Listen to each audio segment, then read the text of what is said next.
150-200 रुपये का helmet cleaner use कर सकते हो, बट मुझे उसका कुछ बेनिफिट नहीं लगता।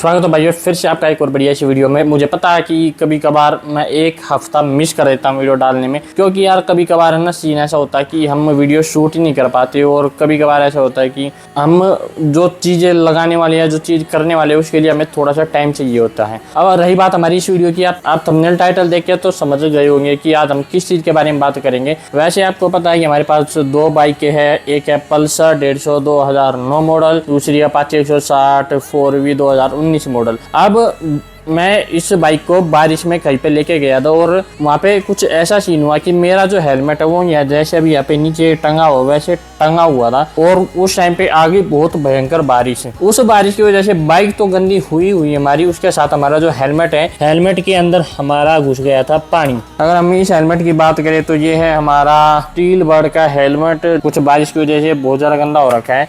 और सबसे बड़ी बात यह है कि आपको पता है या नहीं पता है, जब आपके धुले हुए कपड़े बारिश में भीग जाते हैं और फिर आप उसको दोबारा सुखाने के लिए डालते हो तो उनमें स्मेल रह जाती है, वो सेम स्मेल इस हेलमेट के अंदर आ रही है। अब हमारी बाइक को मेंटेनेंस की जरूरत पड़ती है, जब हम इसकी सर्विस कराते हैं तो वैसे ही हमारे हेलमेट को भी मेंटेनेंस की जरूरत पड़ती है। अगर वो भीग जाता है तो होता क्या, जब हम अपनी बाइक, अगर हमारी बाइक मेंटेन होगी तो हमें बाइक चलाने में मजा आएगा। अगर हमारा हेलमेट अच्छा साफ सुथरा होगा तो हमारे जो हेलमेट पहनने में हमें ज़्यादा परेशानी नहीं होगी। अब हो क्या रहा है कि इस हेलमेट में जो पानी घुसा था बारिश का, उसकी वजह से इस हेलमेट के अंदर हो चुकी है स्मेल, और अंदर से भी हो चुका है ये गंदा। तो आज हम इसी को वॉश करेंगे। तो स्टार्ट करते हैं अपनी वीडियो का मेन मकसद। चलो यार, इसके कुछ हमें पार्ट्स हटाने पड़ेंगे, बट मैं आपको एक बार बता दूं, हेलमेट क्लीन है वो ज़्यादा पैसों में नहीं करूंगा, मतलब कि हम इसके ऊपर कोई हेलमेट क्लीनर नहीं लगाएंगे, हम इसको वॉश करेंगे हमारे प्यारे ईजी के पैकेट से। अब इस ईजी के पैकेट में हमारा जो हेलमेट है वो अच्छे तरीके से साफ भी हो जाएगा, और कहीं ना कहीं जो इसका फैब्रिक है वो फैब्रिक भी सॉफ्ट रहेगा, क्योंकि ईजी का यही काम है। आपको पता है कि इसमें लिखा हुआ है जेंटल क्लीन एंड सोफन, तो हमारे जो अंदर का मटेरियल है वो ऐसा कैसा सॉफ्ट रहेगा जैसे पहले स्टार्टिंग में था। तो यार चलो शुरुआत करते हैं। वैसे हमारा हेलमेट है 1000-1200 के आसपास का, और जो इसकी ये पैडिंग है अंदर की, ये पैडिंग इसकी रिमूव नहीं होती है, तो हमें सारी चीज़ लगे लगे ही इसको वॉश करना पड़ेगा। बट एक छोटी सी प्रॉब्लम ये है कि ये हम हेलमेट यूज़ करते हैं हमारा व्लॉगिंग के लिए, तभी आप देख पा रहे हो कि हमारा कैमरा माउंट यहाँ पे लगा हुआ है, और इसके अंदर हमारी माइक भी लगा हुआ, तो हमें सबसे पहले इसको रिमूव करना पड़ेगा, फिर हम रिमूव करेंगे इसका वाइजर, और फिर हम करेंगे इसको वॉश।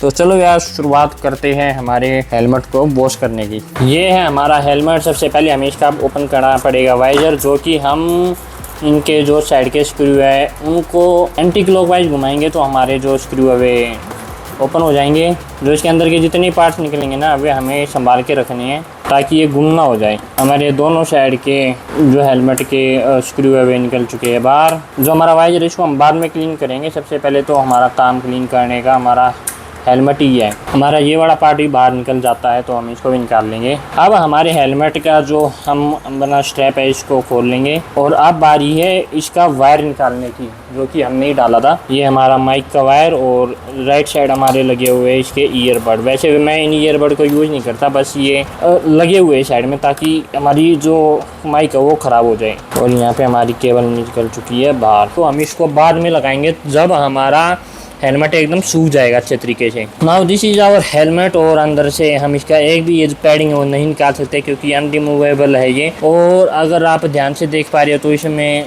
गंदगी भी दिखाई दे रही है। मैं अभी अपनी रिंग लाइट ऑन नहीं कर पा रहा, पता नहीं क्यों, पावर बैंक के अंदर। अब हमारे हेलमेट के लिए हमें कुछ नहीं चाहिए, हमें सिर्फ पानी चाहिए ताकि हम इस पूरे हेलमेट को गीला कर पाए। और जैसे आप देख पा रहे हो इसके अंदर की हालात कैसे है और कितना गंदा ये अंदर हो रहा है। आप हेलमेट के अंदर के हालात देखो कि अंदर से कितना गंदा हो रहा है, और इसका रीज़न भी यही है कि ये बारिश में बहुत गंदे तरीके से भीग चुका था, उसके कारण इसके अंदर स्मेल भी हो चुकी है। तो हमें इसको वॉश करना पड़ेगा। वैसे इसका कुछ भी पार्ट बाहर नहीं निकलता, तो हमें सिंपल और सोबर तरीके से इसको साफ़ करना पड़ेगा। तो सबसे पहले हम इस हेलमेट को अंदर से करते हैं गीला, उसके बाद हम ईजी का एक पाउच खोलेंगे, उसे साफ़ करेंगे, फिर हम इस हेलमेट को दोबारा जो जितना भी ईजी लगा होगा उसको निकालेंगे। तो सबसे पहले इसको गीला करते हैं, और मैं ट्राई करूँगा कि हमारा पानी ना गिरे, बट ऐसा पॉसिबल नहीं है, तो साफ़ सफाई बाद में हम कर लेंगे।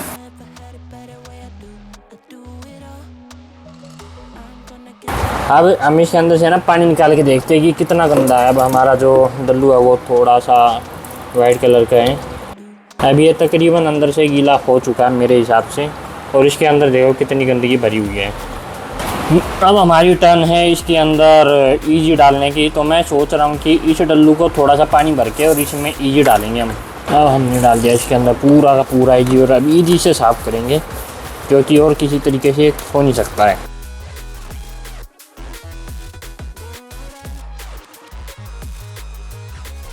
साफ़ करते करते हमारे यहाँ पे जो सीलबर्ड का टैग था वो भी हट चुका है, बट कोई नहीं यार, हमारा हेलमेट साफ़ होना चाहिए। ब्रांडिंग का तो क्या ही करेंगे हम।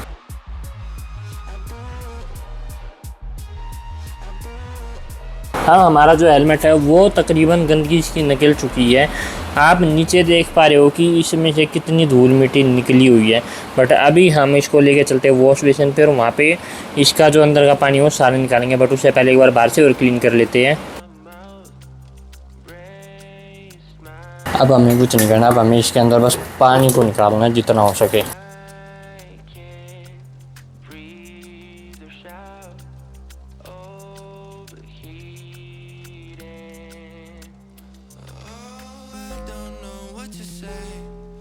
हमारा हेलमेट हो चुका अच्छे तरीके से वो, बस इसको अब जितनी देर इसका जो मोटा मोटा पानी है, मतलब जो एक हैवी ड्रॉप है, उनको निकलने देना है। बाकी इसको रख देंगे हम एसी के अंदर ताकि ये सूख जाए। बाहर तो रख नहीं सकते क्योंकि धूप निकल नहीं रही है, और धूप नहीं निकल रही है तो इसका मतलब है कि ये बाहर सूखेगा भी नहीं, तो हमें इसको एसी में ही रखना पड़ेगा। तो एक बार इसको सुखा लेते हैं, कुछ घंटों का टाइम चाहिए इसको, जब तक हम इसके वाइजर को और वॉश करते हैं एक बार। ये हमारा हेलमेट का वाइजर, इस पर आप ध्यान से देखो बहुत सारे स्क्रैच पड़े हुए हैं। तो हमेशा जब इसको वॉश करो ना तो हल्के हाथ से वॉश करो, कोई भी कॉटन कपड़ा यूज़ मत करो इसके ऊपर, या इसको क्लीन करते होते इसके ऊपर मिट्टी उतारते वक्त हमेशा ट्राई करो कि अपने हाथ से ही साफ़ करो। अगर वो भी नहीं कर पा रहे तो वाइजर ओपन करो, पानी के अंदर सामने रखो और कुछ देर के लिए सूखने दो, उसमें साफ़ हो जाएगा। पर अगर आप इसके ऊपर कपड़ा लगाओगे तो इसके ऊपर देख रहे हो कितने स्क्रैच पड़े हो, तो ये स्क्रैच पड़ जाएंगे और जिसकी वजह से आपको रात को दिखना बंद हो जाएगा। तो हम इसको नॉर्मल हाथों से ही साफ़ करेंगे। अब देखो मैंने इसको साफ़ कर दिया। मैं इसके ऊपर कोई कपड़ा वपड़ा नहीं मारूंगा, इसको डायरेक्ट रख दूंगा और ये उसमें ही साफ़ हो जाएगा, इसका पानी अपने आप सूख जाएगा। एक बार नीचे की हालत देखो, इस हेलमेट में से इतनी ज़्यादा मिट्टी निकली है, और इस मिट्टी के कारण ही जब मैं हेलमेट पहनता था तो मेरे सर में खुजली होनी स्टार्ट हो जाती थी, इसलिए इसको साफ़ करना बहुत ज़्यादा ज़रूरी था। अब फटाफट ना फ्लोर को क्लीन कर देते हैं। अब हमारा फ्लोर मोटा मोटा क्लीन हो चुका है क्योंकि सुबह इस पर लगेगा पोछा, तो मैंने इतना ही गंदगी साफ़ कर दिया ताकि मैं फिसल के ना गिर जाऊं। बाकी थोड़ा बहुत सुबह हो जाएगा यार साफ़।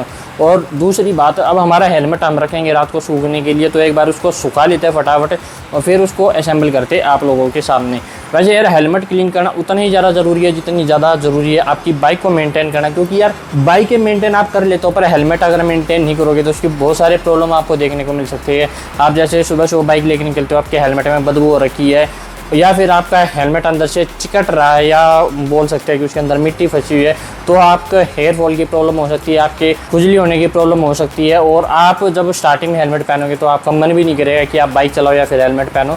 तो इन चीज़ों का ध्यान रखो यार, हेलमेट भी क्लीन करना बहुत ज़्यादा ज़रूरी है इनके साथ साथ। चलो यार एक बार हेलमेट को सुखा लेते हैं, फिर उसके अंदर जो जो सामान हमने निकाला वो अभी आपके साथ डालते हैं। तो फटाफट एक बार हेलमेट को हम सुखा लेते हैं। वैसे सूखने में तकरीबन कुछ घंटों का समय लगेगा क्योंकि अभी जाके मैं उसको परेशी में रखूँगा, उसके बाद वो सूखेंगे और सूखने के बाद हम करेंगे उसको दोबारा से रीफिट, और हम दोबारा से उसको ऐसा कर देंगे कि हाँ भाई उसमें हमने कुछ किया ही नहीं है या फिर उस हेलमेट को अभी वॉश हुआ ही नहीं है। Finally the helmet is here. अब हमें सबसे पहले इसके अंदर लगाएंगे हमारा माइक, और उसको सेट करना थोड़ा सा डिफ़िकल्ट है, बट थोड़ी सी पेशेंस के साथ हम इसको कर सकते हैं अच्छे तरीके से।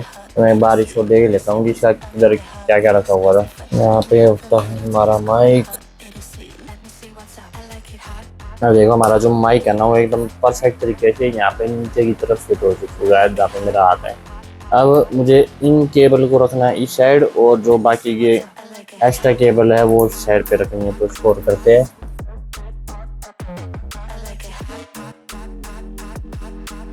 देखो भाई ये केबल आ चुकी है इधर, और इनको साइड में इधर कर देंगे सेट। तो हमारा एक साइड का लीड का जो सिस्टम है वो सेट हो गया है, बस एक दूसरी साइड का हमें देखना है। तो खूबसूरत हो जाएगा। अब बारी है इस वाली केबल की। एक केबल हमारे अंदर सेट हो गई है और इसको यहाँ पे रैप कर देंगे। तो जो हमारा माइक है वो तो एकदम परफेक्ट तरीके से लग चुका है इसके अंदर। Now we have to just close it. और अब बारी है वाइजर की। वाइजर भी एकदम अच्छे तरीके से साफ हो चुका है और ये है इसके स्क्रू। तो सबसे पहले इनको देखना पड़ेगा कौन सा किधर लगेगा।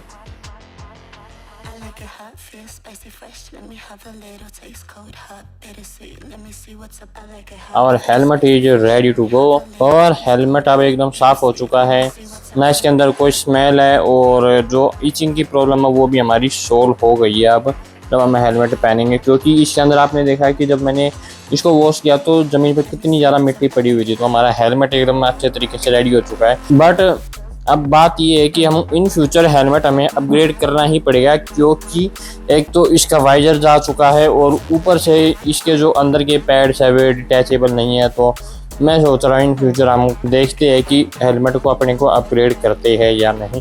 और आने वाले टाइम में आपको पता लगेगा, बट अभी के लिए हम इसी से काम चलाएंगे। जैसा कि आपको पता है कि हमने अपना हेलमेट एकदम अच्छे तरीके से साफ कर लिया है और इससे बेटर और ईजी सॉल्यूशन कुछ भी नहीं है। अगर आप चाहो तो 150 या 200 रुपये का हेलमेट क्लीनर यूज़ कर सकते हो, बट मुझे उसका कुछ बेनिफिट नहीं लगता, क्योंकि इतने ज़्यादा पैसे उस चीज़ के ऊपर डालना कुछ फ़ायदे में नहीं है। क्योंकि उस टाइम पे भी आपका हेलमेट गीला होगा, आपको सुखाना पड़ेगा। इससे बेटर है कि आप ये हेलमेट लो, उसको अच्छे तरीके से अपने ईजी से वॉश करो और फिट एंड फाइन आपकी चीज़ हो जाएगी। उसमें सारा आपका डस्ट भी निकल जाएगा और अच्छे तरीके से साफ भी हो जाएगा। तो बेटर वे यही है, या तो आप 150 या 200 रुपये का हेलमेट क्लीनर बाई करो, या फिर आप 10 रुपये का ईजी का ये पाउच आता है, इसको यूज करो और आपका हेलमेट एकदम क्लीन हो जाएगा। मैंने इसमें कोई सॉफ्ट वाटर यूज नहीं किया था, सिर्फ ईजी से क्लीन किया था। तो आप भी ऐसा ही करना, क्योंकि सॉफ्ट वाटर यार कहीं ना कहीं आपके कपड़ों को थोड़ा सा हार्ड बनाता है। तो उसको सॉफ्ट साइड रखने के लिए हमने सिर्फ ईजी से वॉश किया है। आने वाले टाइम पे हमारी बाइकों के ऊपर बहुत ज़्यादा वीडियो आने वाले हैं, क्योंकि इस बाइक की सर्विस आने वाली है और ये चल चुकी है 16,970। 30 किलोमीटर बाद इसकी सर्विस है, तो इसको सर्विस करवाएंगे। इसका इंजन के जो टैपेट नॉइज है उसको ठीक करवाएंगे। टैपेट नॉइज जब ठीक हो जाएगी तो हम सॉल्यूशन देखेंगे कि अगर कहीं पे भी इसका साइलेंसर ठीक नहीं हो रहा तो कहाँ पे आपको जाना पड़ेगा इसका साइलेंसर ठीक कराने, तो उस चीज़ के बारे में पता लगाएंगे।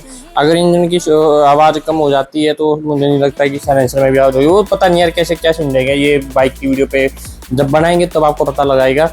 इस बाइक के अंदर भी बहुत ज़्यादा काम बचा हुआ, तो उसके लिए यार थोड़ा सा टाइम लग रहा है मुझे पार्ट्स अवेलेबल कराने में, और थोड़ा सा इकोनॉमिकल फैक्टर भी यहाँ पे देख सकते हैं कि हमारे पास पैसा नहीं है। तो पैसा नहीं है तो इसलिए हम इस बाइक का काम भी नहीं आगे बढ़ा पा रहे। चलो यार अब आपसे लेते हैं विदा। You know that, like and share the video, subscribe the YouTube channel and bye.